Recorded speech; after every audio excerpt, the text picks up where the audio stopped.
But I'm delighted to now introduce to the podcast an old friend of mine. Paddy Cullivan and I, many years ago, you might be going to Electric Picnic now and you might think Electric Picnic always looked like this. But the very first Electric Picnic, I think it was 2004, Paddy Cullivan and I and a fellow called Nisha Nunn decided to put up a thing called Leviathan, Nisha's idea, which was a tent, comedy, cabaret, music, politics, and economics tent. That tent was in the arse end of Electric Picnic. Very few people turned up.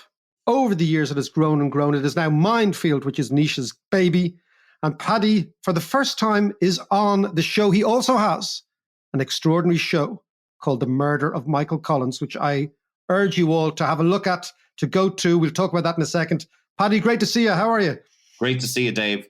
Love that tent in the arse end. I'm still in the arse end, but that's where I like to be. I like to be on the outside, man. I'm an outsider. Tell us now, listen, Paddy, when you're not doing Camembert Quartet and all that sort of people, you might know Paddy from being the lead man of the Camembert Quartet that used to play. Wow, how many years were you doing the Late Late? We did 5 years on Tuberty Tonight and 10 years on the Late Late. And once we got that gig, we made an album called the Camembert Quartet Sell Out. And I've been selling out ever since. Okay, Paddy, talk to me about Michael Collins. Well, look, all my life I was fascinated with history, but also the weird bits of history, like the JFK assassination, things like that people seem to not want to talk about. And the one thing about Collins, you'll find that his death is a thing we're talking about now, but generally people like to leave it alone. It's a weird thing in Ireland where we go, respect the dead, let it lie. Sure, the poor man, he died in an ambush and we'll never know what happened. And I had to explore this and see, why are we doing this? Because we did this with church scandals. We do this in Ireland where we kind of go, just bury it deep down, let it just fester until it kills you. That's what we do in Ireland. We don't like to talk about stuff. And I just wanted to open the whole thing up. So I made the show, The Murder of Michael Collins. It's a controversial title because, funny enough, Republicans and Free Staters hate me for this show. That's a great place to be, by the way. Yeah. Republicans hate me because I'm saying it was a murder. And they're going, no, it was a legitimate attack, an ambush, and he died as a casualty in the Civil War at Ballinablaw. Free Staters don't like it because they're going, well, we failed utterly. He had a bodyguard of 25 men going into Ballinablaw on the 22nd of August. 5 guys attacked him with a couple of handguns and rifles. 25 men are there to protect him, and yet not one of them die. And the commander-in-chief of the whole country, the most famous man in Ireland, most famous Irishman in the world, is brought back dead. What the hell happened? And that's what the whole story is about. I'm going to come back to you on the murder. I want to go back 10, 15 years before the murder to the 18, 19-year-old Collins. Where is he? What's he thinking about? Well, Collins is born in 1890. His father's 75 years old when he's born, so that there's hope for all of us lads. Wow. And John is perking up straight away. Very good. It's the way I open the show, it's very positive. It goes downhill after that. Very like a late late show. And then it starts off well and then you're depressed out of your mind by the end of it. But basically, Collins, when he's 16, moves to London, moves in with his sister Hanny, starts working in the post office in the financial division. So for the entire 10 years before 1916, Collins is this incredible character. In 1909, Sam Maguire, the Protestant Republican, swears him into the IRB. Now, the IRB is an organization that goes beyond Sinn Féin, beyond the volunteers, anybody. These guys think they're the legitimate rulers of Ireland.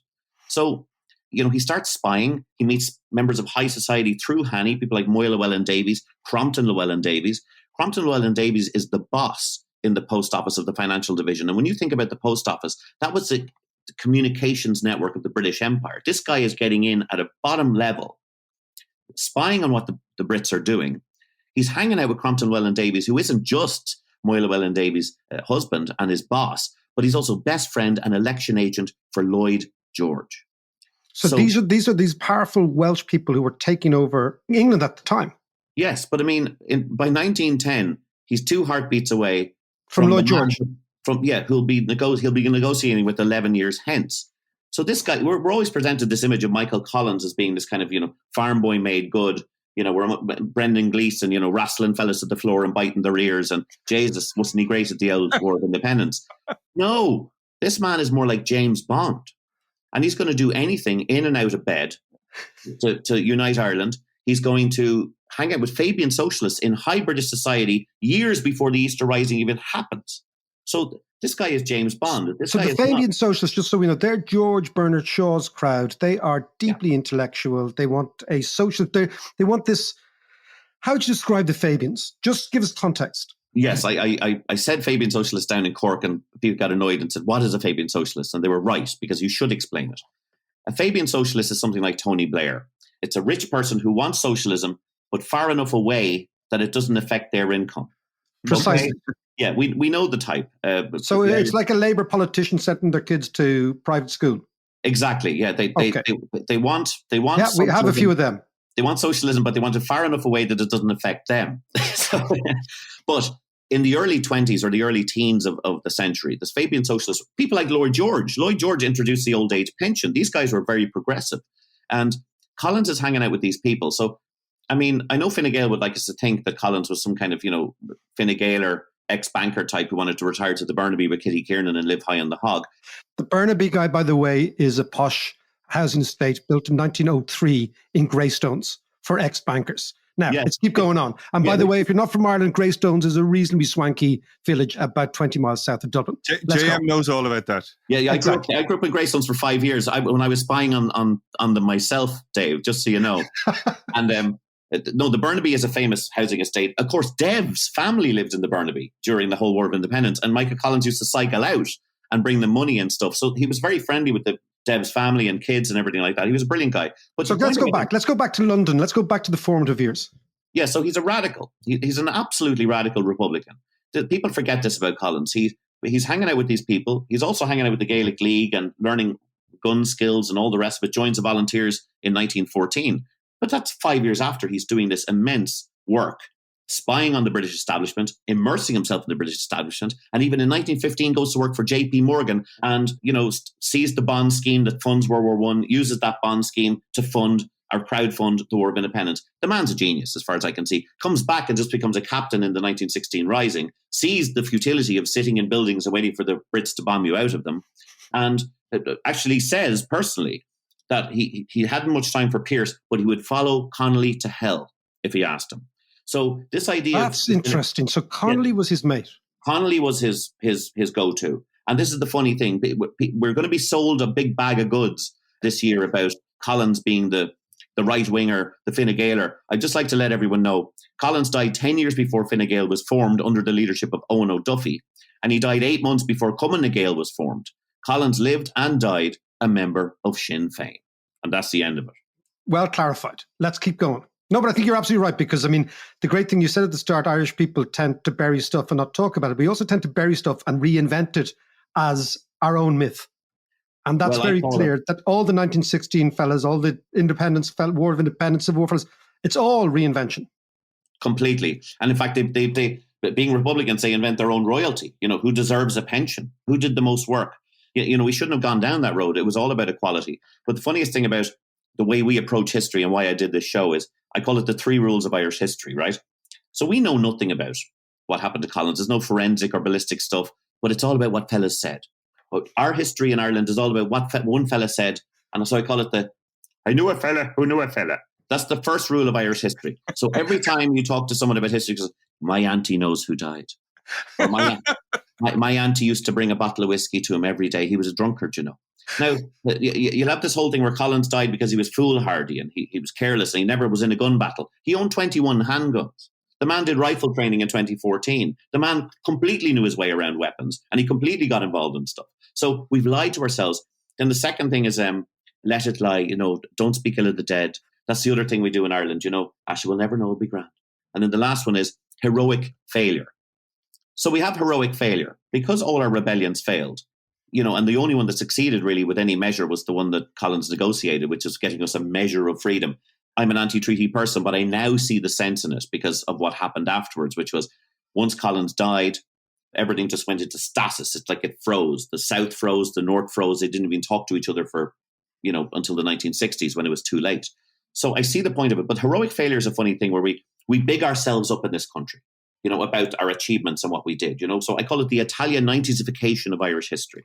Where Collins is Paul McGrath sort of thing. Well, something like that. If you look at the actual results of Italia 90, 3 draws, getting a penalty shootout by the seat of our arse, and then kicked out of the tournament. It doesn't sound great on paper, does it, lads?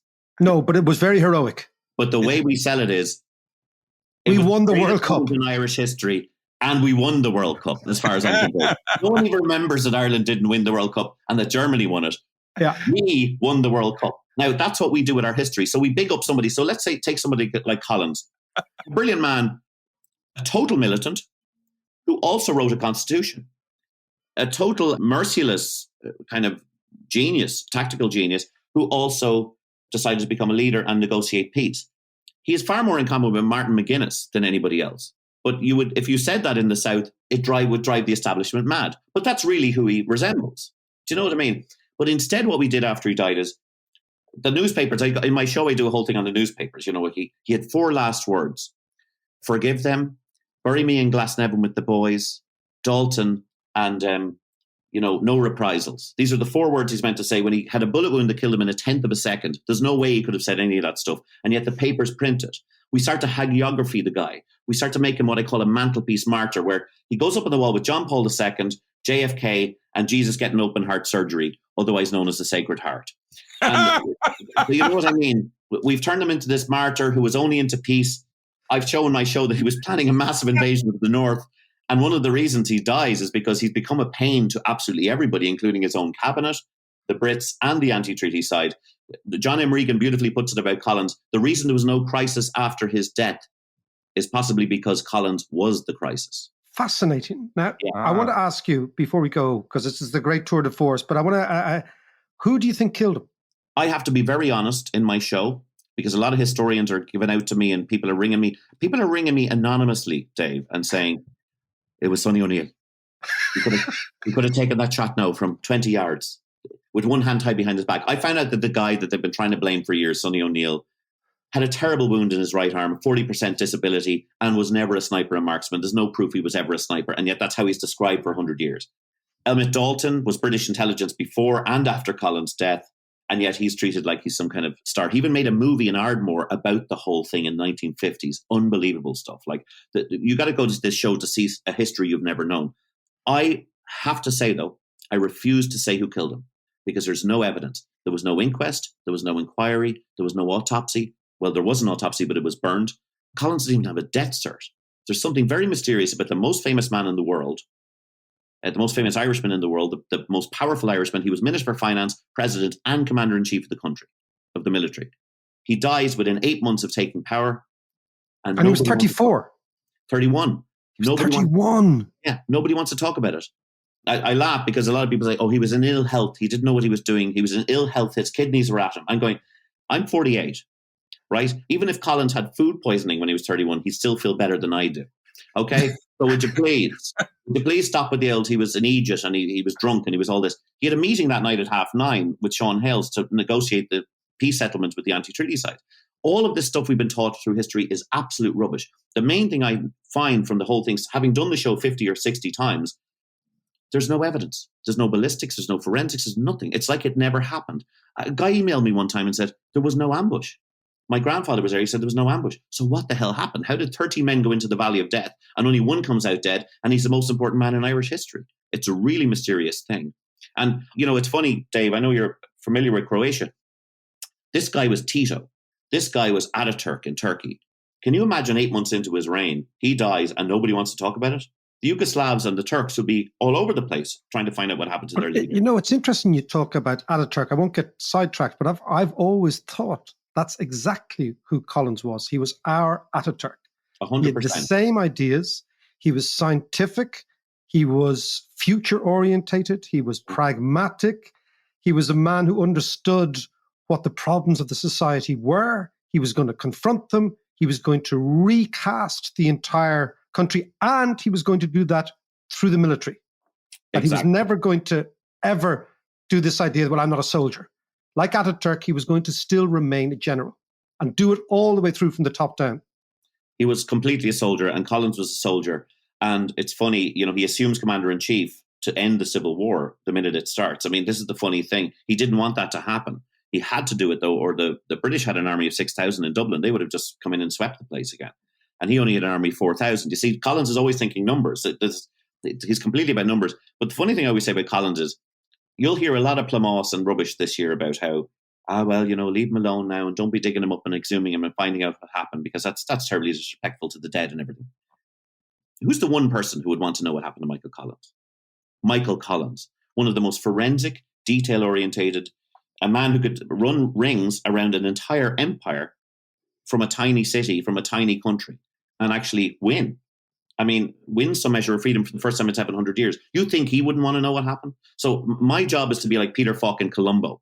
You know, I even do a song called Bail na Blah, Blah, Blah at the end, where I say, here's all the things, I'm setting it out for you again, but all of this stuff you've been hearing is rubbish. And I leave the stage and I come back and go, what did Peter Falk say? Just one more thing. Just one more thing. Because you got to come back and we got to find out what really happened to this man, because it's actually disrespectful to Dalton or O'Neill and Collins, because the absolute defamation of Collins himself afterwards was appalling in the newspapers. You know, he was drunk, he was foolhardy, careless about his own safety, ran out on the road, all of this stuff. That's not fair to Michael Collins. This man went from spying in London on high society. His life was in danger from when he was 19 years old to 31. And we now think because of one foolish moment he's dead and nobody else is. There's something really rotten in the state of Ireland. Paddy, I'm going to leave it there. Tour de force as always, Paddy. The show is on tonight. Where is it on? Give us a quick. I've been touring the show everywhere. It's on tonight in the Pierce Centre on Pierce Street. It's Patrick Pierce's house where he grew up, but they built this amazing theatre behind it, and it's a wonderful place. And you should go there. And then I'm touring it all. It's going to be like the Tom Crean show. It's going to go on and on. This show is not just 1922 or 2022 focus. This is going to go on and on. Go to paddycullivan.com for tickets. It's a great show. I really enjoy doing it. I love revealing this stuff to people, and they really enjoy it too. Brilliant. Cheers, Paddy. Thanks a lot, guys.